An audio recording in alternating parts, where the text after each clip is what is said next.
जैसन सोचले रहनी वैसन मोदी जी मोर बाड़े।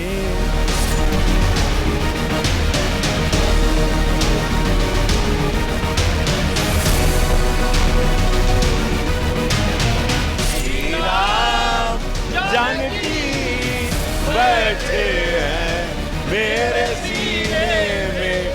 रिपब्लिक भारत को मैं दिल से साधुवाद। गुरु गोरक्षनाथ की धरती पर आप आई हैं, मैं आपका स्वागत करता हूं और हरा हरा महादेव के उद्घोष के साथ हम लोग अपनी आज की ये चुनावी यात्रा शुरू करते हैं। तो कुछ इस तरह रिपब्लिक भारत संवाददाता सृष्टि पांडे ने गोरखपुर लोकसभा सीट से बीजेपी प्रत्याशी और भोजपुरी स्टार रवि किशन के साथ अपनी 5 विधानसभाओं का हाल जानने का सफर तय किया। रवि किशन के घर से ही रिपब्लिक भारत की टीम निकल पड़ी अपनी स्पेशल कवरेज पर। जब सृष्टि पांडे रवि किशन के घर पहुंची तो वहां पहले से लोगों की भारी भीड़ से हमारी टीम की मुलाकात हुई। गोरखपुर के इन वासियों से बात कर ये बात तो साफ हो गई कि जो हम लगातार सुन रहे थे कि इस सीट पर सवाल जीत हार का नहीं है, सवाल है रवि किशन कितने मार्जिन से जीतते हैं इसका। क्योंकि यहां मौजूद हर व्यक्ति की जुबान पर सिर्फ रवि किशन का नाम सुनाई दिया। ये लोग एक नारा बुलंद करते सुनाई दिए, रवि किशन ही जीतेंगे। जो काम पीछे 70 साल में नहीं हुआ है वो काम जो है 10 साल के अंदर हो गया है योगी और मोदी जी के आशीर्वाद से, और हम लोग 400 के पार हम लोग पहुंच रहे हैं। आज यहाँ एयरपोर्ट के ले लिया, पहले कोई उड़ान नहीं था, 2 या 3 उड़ान थे, आज यहाँ 14 से 15 उड़ानें हैं। रवि किशन के इन्हीं चाहने वालों में मुस्लिम समुदाय के लोगों की भी अच्छी खासी मौजूदगी दिखी। इससे पहले कि उनकी मुलाकात रवि किशन से होती, उन्होंने बीजेपी प्रत्याशी के नाम के कसीदे पढ़ दिए और रिपब्लिक भारत के कैमरे पर यह दावा किया कि रवि किशन की जीत में पिछली बार की तरह इस बार भी मुस्लिम वोटरों की भागीदारी रहेगी। 70 सालों से हमको ठगा गया है। गोरखपुर शहर के हवाले से ये कहा जाता है कि यहाँ पर जब भी कोई भी भाजपा से जो चुनाव लड़ता है वो 3 लाख 2 लाख वोटों से जीतता है, तो जाहिर सी बात है कि कहीं ना कहीं अल्पसंख्यक समुदाय के लोग भी उसमें अपनी भागीदारी रखते हैं। दूसरी पॉलिटिकल पार्टियां हैं वो मुसलमानों को तेजपात का पत्ता समझती हैं। खाना बनाते वक्त डालिए और जैसे ही खाना बन जाए उसको बाहर निकाल करके फेंक दीजिए। अब 400 के पार ही होगा। रवि किशन भी जब अपने घर के बाहर आए तो उनका सीधा सरोकार मुस्लिम भाई बंधुओं से हुआ। उन्होंने सबसे पहले इन लोगों को ईद की मुबारकबाद दी। रवि किशन से इन लोगों की मुलाकात बेहद अहम थी। ईद के मौके पर रवि किशन ने मुस्लिम भाइयों को गले लगाया, मिठाइयां खिलाई। इसके बाद हमारी टीम निकल पड़ी रवि किशन के साथ गोरखपुर की सड़कों पर। रवि किशन से सवाल जवाब का जब सिलसिला शुरू हुआ तो सवाल जीत के मार्जिन पर जा अटका, तो रवि किशन ने इसका जवाब भी अपने ही अंदाज में दिया। इस बार का मार्जिन कितना रहने वाला है? हमको लगता है कि इस वक्त महादेव का डमरू नहीं नगाड़ा बजेगा पूरे भारत में, और वो बहुत ही ऐतिहासिक होगा। वोटों का पैमाना ऐसे होगा कि वोटिंग मशीन की बटन दबाते दबाते वो बटन टूट जाएगी महादेव की कृपा से। यकीनन रवि किशन के दावे बड़े हैं। वो बीजेपी के पक्ष में बम्पर वोटिंग का दावा कर रहे हैं। 2019 के चुनाव में भी रवि किशन ने 60.54% वोट से जबरदस्त जीत हासिल की थी। उन्होंने समाजवादी पार्टी के राम भुआल निषाद को 3,01,664 वोटों के अंतर से हरा दिया था। इस बार रवि किशन का दावा है कि गोरखपुर में कमल 2019 के सभी रिकॉर्ड तोड़ देगा और ये रिकॉर्ड विकास के रथ पर सवार रहकर ऐसे टूटेंगे कि गोरखपुर के लोगों का भविष्य जगमगा उठेगा और विपक्षी चित हो जाएंगे। फिल्मों की शूटिंग हो रही, रवि किशन ने यहाँ पर फिल्मों का गढ़ बना दिया। भोजपुरी फिल्मों का गढ़, एक नया रोजगार आ गया यहाँ। तो ये कभी किसी ने सोचा नहीं था कि 150 फिल्म की शूटिंग सांसद जी यहाँ करवा देंगे। सोचा नहीं था कि सबसे ज्यादा ट्रेन ठहराव करा देंगे सांसद जी। मोदी जी ने हम लोगों को उंगली पकड़ के सिखाया। इन नेताओं को देख के ही ये पता है कि जन कल्याण, निस्वार्थ सेवा, गरीबी जिसने देखी है वही गरीबों का दर्द समझेगा। चर्चा का विषय है कि कलाकार भी राजनीति में सेवा कर सकता है। अब मुझे देख के लोगों में ये भावना आ रही है कि नहीं, पहले कलाकार को लगता था अरे ये तो एक सीट खाली खा गए।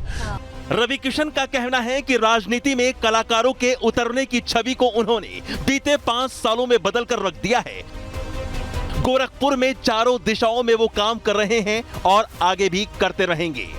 यहाँ बहुत काम हो रहा है। यहाँ पर एम्स है, फर्टिलाइजर है, यहाँ पे करीबन ऑलमोस्ट मोटा मोटी गिन के हम देखें केंद्र और राज्य का मिला के पिछले 5 साल में 1 लाख करोड़ का इन्वेस्टमेंट हुआ है गोरखपुर की धरती पे। रिपब्लिक भारत संवाददाता सृष्टि से बातचीत के दौरान एक सीक्रेट भी ओपन कर दिया और ये 24 के चुनाव में बता दिया कि उनका वोट बैंक कौन है। भोजपुरिया समाज है मेरे वोटर एक भोजपुरिया समाज है। उसमें जात बिरादरी नहीं है, उसमें भोजपुरी है बस, कि भैया भोजपुरी का लाल बाड़न, भैया भोजपुरी खातिर लड़न, भैया भोजपुरी फिल्म लगा के कई लाख लोगन के रोजगार देलन, वह भैया है यार। और भैया यहाँ मकान लेकर रहने लगे। हमरा रवि किशन भैया के जिता दिया सांसद बना, वो हमारी पत्नी गा रही है। गोरखपुर की सड़क तो बिल्कुल लगातार आपने देखा कि किस तरीके से रवि किशन ने जो सीधे तौर पर उन्होंने बताया कि कितना मार्जिन होने वाला है, लेकिन आपको ये भी बता दें कि आज 80 की 80 सीटों पर जीत का दावा रवि किशन यहां पर करते आए हैं। किस तरीके से महिलाओं के बीच में बैठकर उन्होंने महिला सुरक्षा की बात की और वहां की जनता को चाय बनाकर भी पिलाई, वो भी एक बार आपको दिखाते हैं इस खास रिपोर्ट में। उसको रगड़ करके कोर्ट के सामने प्रस्तुत किया तो उसकी पैंट गीली हो गई थी।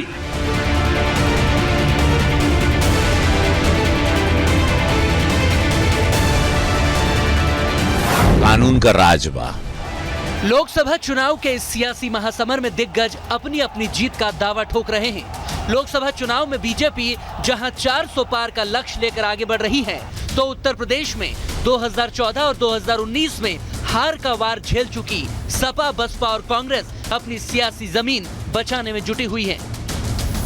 उत्तर प्रदेश में कानून व्यवस्था और विकास की लहर की बदौलत बीजेपी ने 2019 में अपने दम पर 80 में से 62 सीटों पर कब्जा किया था। वहीं बीजेपी की सहयोगी पार्टी अपना दल को भी 2 सीटें मिली थी, जिसके चलते पूरा का पूरा विपक्ष महज 16 सीटों पर यूपी में सिमट कर रह गया।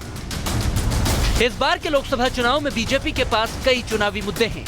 आस्था के नाम पर राम मंदिर, जहां बीजेपी को धार्मिक माइलेज दे रहा है, वहीं कानून व्यवस्था का योगी मॉडल भी यूपी की जनता को खूब पसंद आ रहा है।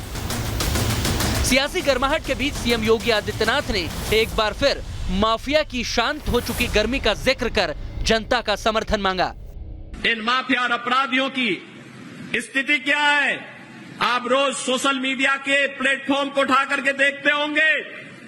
एक दुर्दांत माफिया ऐसा भी था जब आज समाजवादी पार्टी की सरकार के समय चलता था, तो मुख्यमंत्री हो या मुख्य न्यायाधीश, इन सब के काफिले रुक जाते थे और माफिया का काफिला निकलता था। और जब हमने कार्रवाई की उस माफिया के खिलाफ और उसको रगड़ करके कोर्ट के सामने प्रस्तुत किया तो उसकी पैंट गीली हो गई थी।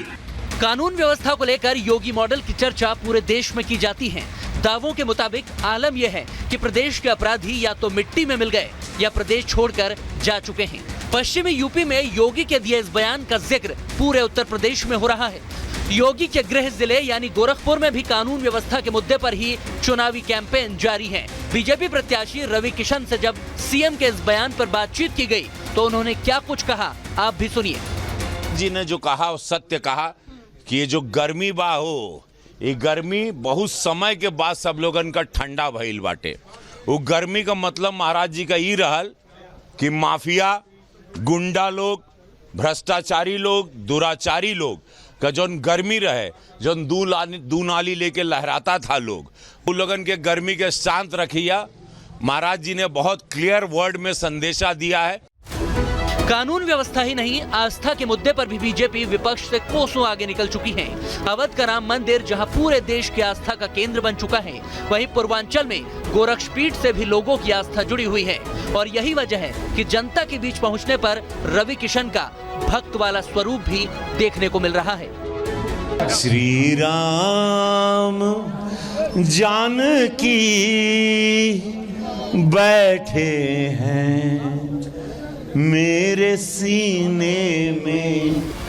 एनडीए के लिए पीएम मोदी ने 400 पार का लक्ष्य रखा है, जिसके चलते सीएम योगी ने यूपी में क्लीन स्वीप का प्लान बनाया है। ऐसे में हमारी संवाददाता सृष्टि पांडे ने रवि किशन से जानने की कोशिश की कि आखिर ये लक्ष्य हासिल कैसे होगा। पूरे देश में क्या माहौल आपको नजर आ रहा है? 80 से 80 सीट अगर देखा जाए। देखिए, घमंड नहीं, बहुत नॉर्मली बोल रहा हूँ। जमानत जब्त होगी। जब 65 साल उनको मौका मिला, उन्होंने कोई काम नहीं किया। 65 साल उनको मौका मिला, 10 साल मेरे मोदी जी को मिला, 7 साल पूज्य योगी महाराज जी को मिला।